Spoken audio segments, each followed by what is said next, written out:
আসসালামু আলাইকুম রহমতুল্লাহি বারাকাতু।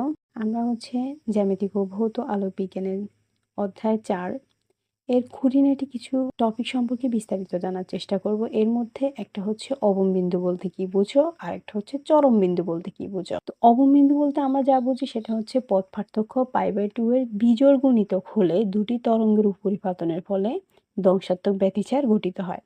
এই ধ্বংসাত্মক ব্যতিচারের ফলে অবমবিন্দু সৃষ্টি হয়।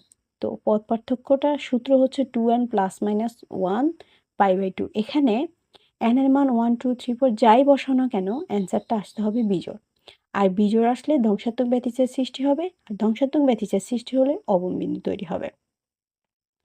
এরপরে আমরা বলতে পারি চরম বিন্দু বলতে কি বুঝো। পথ পার্থক্য π/2 এর জোড় গুণিতক হলে দুটি তরঙ্গের উপরিপাতনের ফলে গঠনমূলক ব্যতিচার সৃষ্টি হয়।